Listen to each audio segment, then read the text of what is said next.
But what are you?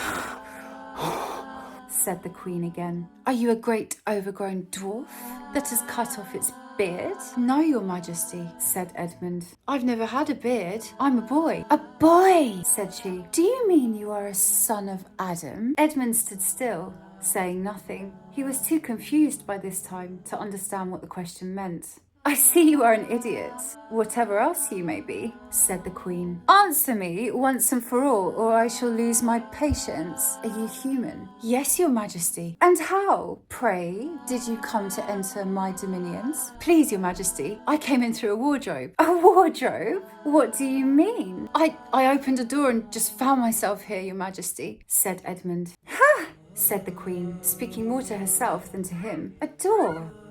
A door from the world of men. I've heard of such things. This may wreck all, but he is the only one, and he is easily dealt with. As she spoke these words, she rose from her seat and looked Edmund full in the face, her eyes flaming, but at the same time, she raised her wand. Edmund felt sure she was going to do something dreadful, but he seemed unable to move. Then, just as he gave himself up for lost, she appeared to change her mind. My poor child, she said in quite a different voice. How cold you look. Come and sit with me here on the sledge, and I will put my mantle around you, and we shall talk. Edmund did not like this arrangement at all, but he dared not disobey. He stepped onto the sledge and sat at her feet, and she put a fold of her fur mantle around him and tucked him well in. Perhaps something hot to drink, said the Queen. Should you like that?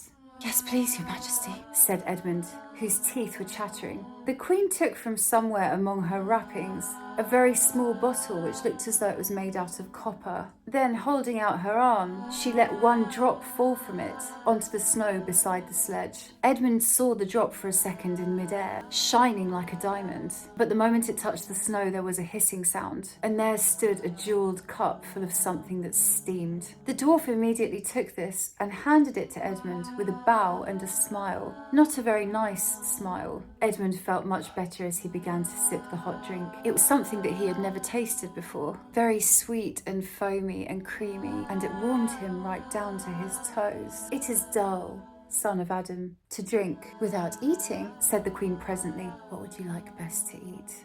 Turkish Delight, please, your Majesty, said Edmund. The Queen let another drop fall from her bottle onto the snow, and instantly there appeared a round box tied with green silk ribbon, which, when opened, turned out to contain several pounds of the best Turkish Delight. Each piece was sweet and light to the very centre, and Edmund had never tasted anything more delicious. He was quite warm now, and very comfortable.